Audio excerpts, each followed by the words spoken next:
Hello students, आज की हिंदी कक्षा में आपका बहुत बहुत स्वागत है। बच्चों, हमारा टॉपिक चल रहा है अर्थ के आधार पर वाक्य के भेद। इससे पहले मैंने आपको वाक्य के विषय में बताया था कि वाक्य किसे कहते हैं और वाक्य के कितने अंग होते हैं। वाक्य के जो 2 अंग मैंने बताए थे, उद्देश्य और विधेय, और उनका विस्तार करना आपको बताया था मैंने। तो बच्चों, वाक्य को 2 आधार पर बांटा जा सकता है। एक होता है रचना के आधार पर वाक्य के भेद और एक होते हैं अर्थ के आधार पर वाक्य के भेद। तो 9वीं कक्षा के विद्यार्थियों के इसमें अर्थ के आधार पर वाक्य के भेद आते हैं, जो आज हम पढ़ेंगे। रचना के आधार पर वाक्य के भेद होते हैं सरल वाक्य, संयुक्त वाक्य और मिश्र वाक्य, जो कि 10वीं कक्षा में आप पढ़ेंगे। आज हम करने जा रहे हैं अर्थ के आधार पर वाक्य के भेद, जिसमें मैंने आपको लिखवाया था अर्थ के आधार पर वाक्य के भेद 8 प्रकार के होते हैं। तो सबसे पहला जो है हम ले रहे हैं अर्थ के आधार पर वाक्य का भेद, वो है विधानवाचक वाक्य। तो सबसे पहला जो विधानवाचक वाक्य है आपका, वो देखिए उसकी परिभाषा इस प्रकार से है। विधानवाचक वाक्य जो होते हैं, जो सामान्य घटित होने वाले होते हैं, जो सामान्य रूप से बात कही जाती है या सामान्य रूप से होने वाली या घटने वाली चीज़ों के बारे में बताते हैं, वो होते हैं विधानवाचक वाक्य। जैसे कि जिन वाक्यों में किसी बात के होने या घटने के संबंध में सामान्य सी बात कही जाती है, उन्हें विधानवाचक वाक्य कहते हैं। जैसे नमन पुस्तक पढ़ता है, मोहन बाजार जाता है, सूर्य पूर्व दिशा से उदय होता है। ये सामान्य सी घटना है, पता है हमें कि हर दिन सूर्य जो है पूर्व दिशा से उदय होता है। पृथ्वी गोल है। तो ये जितने भी हैं कि जो कि हमारे जो आसपास घटित होती हैं, जैसे नदी बहती है और पर्वत ऊंचे हैं, ये कहने का अर्थ है कि जो चीज़ें सामान्य रूप से हैं या घटित हो रही हैं और प्रतिदिन घटित होती हैं, वो सामान्य बातें जो हैं, वो सामान्य रूप में कही गई बातें विधानवाचक वाक्य कहलाती हैं। और इसको हम जो है विधानवाचक वाक्य जब कोई मतलब किसी व्यक्ति, वस्तु अथवा स्थिति के विषय में जब हम कोई बात करते हैं और वो सामान्य रूप से कह देते हैं, तो उसको विधानवाचक वाक्य कहा जाता है।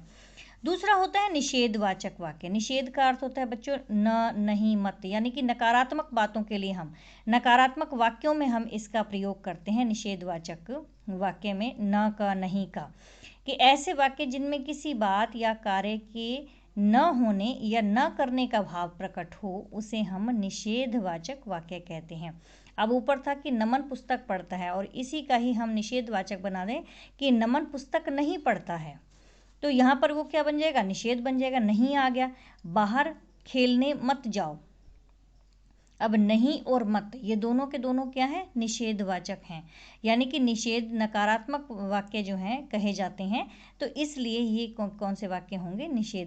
निषेधवाचक वाक्य। मैं कल विद्यालय नहीं जाऊंगा, तो नहीं, न, मत, ये सब के सब जो हैं जितने हैं वो निषेधवाचक वाक्य हैं।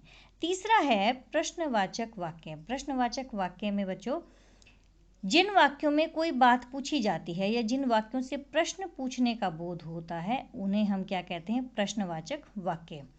जैसे कि ऊपर हमने नमन पुस्तक पढ़ता है, फिर हमने बनाया कि नमन पुस्तक नहीं पढ़ता है। अब इसी का ही क्या नमन पुस्तक पढ़ता है, तो ये क्या हो गया? प्रश्न पूछ रहे हैं कि क्या नमन पुस्तक पढ़ता है, तो क्या आ जाएगा? क्या मोहन बाजार जाता है? आप दिल्ली कब जा रहे हैं? तो ये प्रश्न पूछे गए हैं। तो जहाँ पर प्रश्न पूछने का बोध होता है या प्रश्न पूछा जा रहा है या कोई बात पूछी जाती है, तो वहाँ पर क्या, कहाँ, कब, ये सारे के सारे जो हैं ककार जो हैं लगते हैं, यानी क, कहाँ, कब, कैसे, क्यों।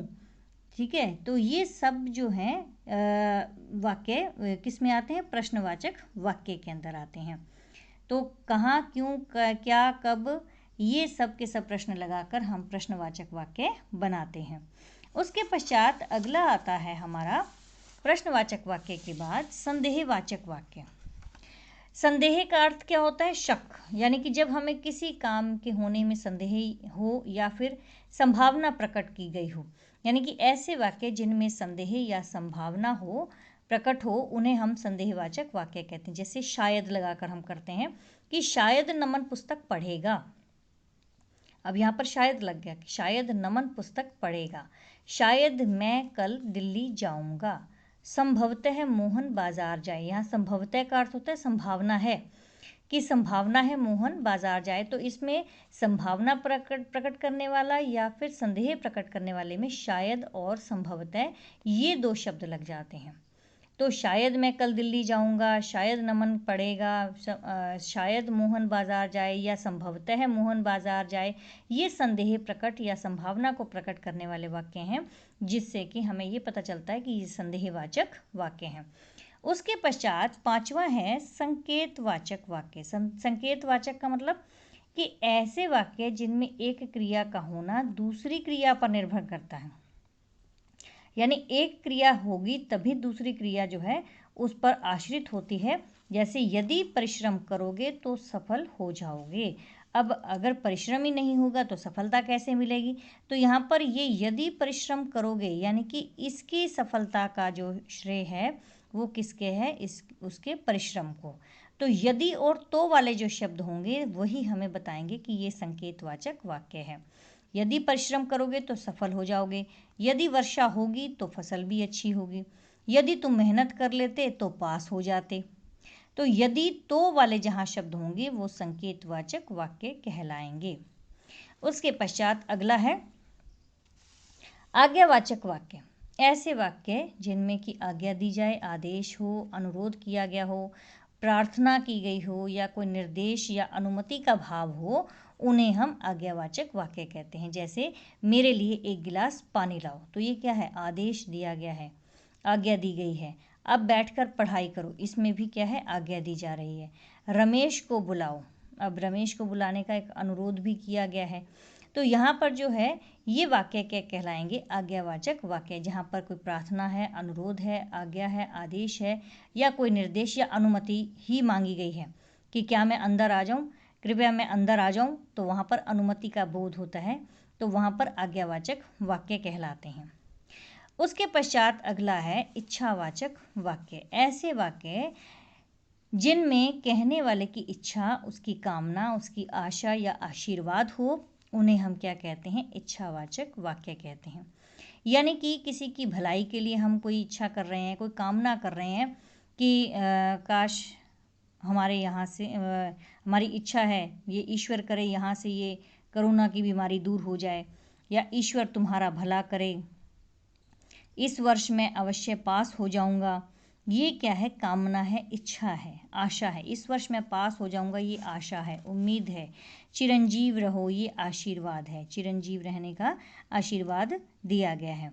तो जहाँ पर इच्छा है हमारी, कोई किसी प्रकार की कोई उम्मीद है, आशा है और कामना है, यहाँ पर जहाँ पर जितने भी इस प्रकार के वाक्य होंगे वो इच्छावाचक वाक्य कहलाते हैं। उसके पश्चात हमारा जो है अगला वाक्य आता है 8वां, वो है विस्मय आदिबोधक वाक्य। तो इसको विस्मय आदिबोधक अव्यय शब्द भी कहते हैं, इसको विस्मय आदिबोधक वाक्य भी कहते हैं। ऐसे वाक्य जिनमें कि इसको आप अव्यय की जगह पर वाक्य कर लेंगे तो ज़्यादा अच्छा रहेगा। विस्मय आदिबोधक वाक्य, ऐसे वाक्य जिनमें कि विस्मय, शोक, हर्ष, घृणा आदि का भाव हो, उसे विस्मय आदिवाचक वाक्य कहते हैं। कहने का अर्थ ये है बच्चों, जहाँ पर जो है इस प्रकार के वाक्य कहते हैं, जैसे अरे तुम कब आए, तो यहाँ पर हैरानी की बात है कि उसे पता ही नहीं चला कि वो कब आए। विस्मय का अर्थ होता है हैरानी, हाय उसके साथ बहुत बड़ा धोखा हुआ, तो ये शोक की बात है। छी छी कितनी गंदगी है यहाँ, तो ये घृणा का एक वाक्य है, यानी घृणा का, इसमें घृणा का अर्थ होता है नफरत, तो जहाँ घृणा का भाव प्रकट हो रहा है। शाबाश तुमने बहुत अच्छा काम किया, ये हर्ष का भाव है। काश हम जीत जाते, तो ये है कामना का भाव। तो जहाँ पर इस प्रकार के होते हैं वो विस्मय आदिबोधक वाक्य कहलाते हैं। और इनके अंदर जो है इनकी सबसे बड़ी पहचान क्या होती है? यहाँ पर जो है एक्सक्लामेटरी साइन यानी कि विस्मय आदि सूचक जो है चिन्ह लगा होता है, एक लंबा सा डंडा लगाकर इसके नीचे इस प्रकार से चिन्ह दिया होता है। तो ये विस्मय आदि बोधक वाक्य कहलाते हैं।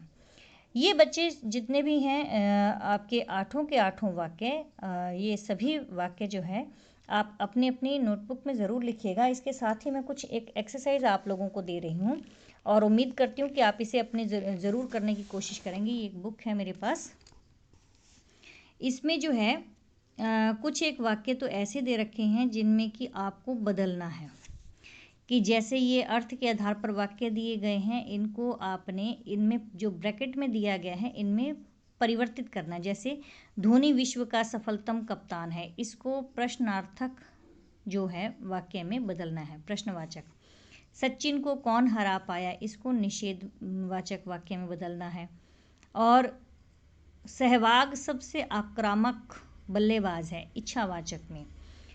राहुल द्रविड़ को दीवार क्यों कहा जाता है, इसको विधानवाचक में बदलना है। गौतम गंभीर ने बहुत ज़बरदस्त छक्का मारा, विस्मयादिबोधक में। आज वर्षा के कारण मैच नहीं होगा, संदेहवाचक वाक्य में बदलना है। सचिन 1-2 मैच और खेलकर 2 शतक और जमा देगा, ये संकेतवाचक में बदलना है। कभी कभी मैच देखना चाहिए, ये आज्ञार्थक वाक्य में आपको बदलना है। तो इस प्रकार से बच्चों ये वाक्य हैं। और इसके पश्चात कुछ एक वाक्य ऐसे दिए हैं जिनके आपने भेद बताने हैं, अर्थ के आधार पर इसके भेद बताने हैं।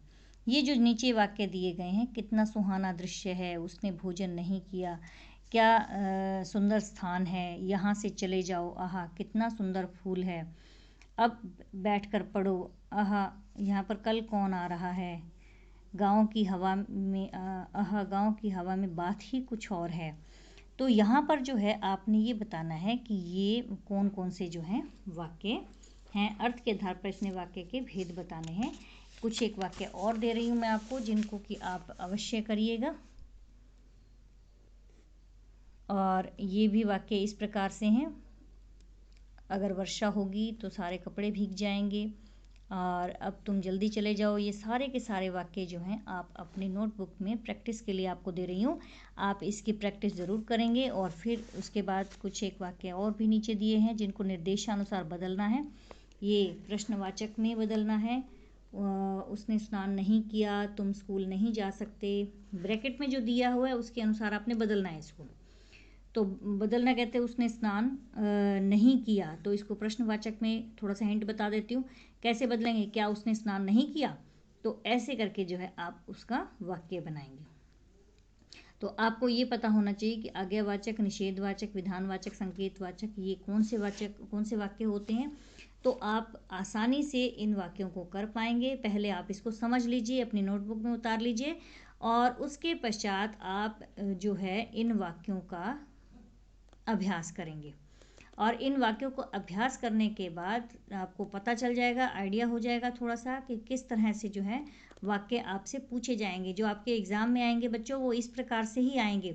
एक तो आपसे पूछा जाएगा कि वाक्य का भेद बताइए, मतलब अर्थ के आधार पर वाक्य का भेद बताइए। और फिर आपसे जो है 2 वाक्य ऐसे पूछे जाएंगे जिसको कि आपको बदलना होगा निर्देशानुसार, यानी कि ऐसे ही ब्रैकेट में दिया होगा उन वाक्यों को आपने बदलना है उस वाक्य के अनुसार, यानी वाक्य कुछ और होगा और उसको दूसरे उसमें चेंज करना है। तो इस प्रकार से बच्चों आप लोगों का ये जो टॉपिक है अर्थ के आधार पर वाक्य के भेद, ये आज यहीं समाप्त होता है। आप इसकी प्रैक्टिस करते रहिएगा। आपके पास अपनी भी कोई व्याकरण की पुस्तक हो तो आप उस व्याकरण की पुस्तक में से भी कुछ प्रैक्टिस के लिए आप अपने वाक्य लेकर उसका जो है उसको करके देखिएगा। और अगर कहीं पर भी किसी प्रकार की कोई समस्या आपको आ जाए तो आप कृपया कमेंट बॉक्स में लिखकर मुझसे पूछ सकते हैं। आपकी समस्या का समाधान मैं अवश्य करूंगी। और उम्मीद करती हूँ कि आप सभी बच्चे जो हैं इस पाठ को समझ गए होंगे। तो इस चैनल को बच्चों सब्सक्राइब ज़रूर करिएगा, शेयर ज़रूर करिएगा, क्योंकि बहुत से बच्चे ऐसे हैं जो टॉपिक ये कर रहे हैं। कुछ बच्चे ऐसे हैं जिनको इन टॉपिक में दिक्कत भी आती है, प्रॉब्लम होती है, तो आपकी वजह से वो भी शायद और अच्छा कुछ कर पाएंगे। तो मिलते हैं हम अगली वीडियो में अलग से एक नए टॉपिक के साथ। और अगला टॉपिक हम अलंकार या फिर समास लेंगे। तो मिलते हैं अगली वीडियो में, तब तक के लिए बहुत बहुत धन्यवाद, शुक्रिया।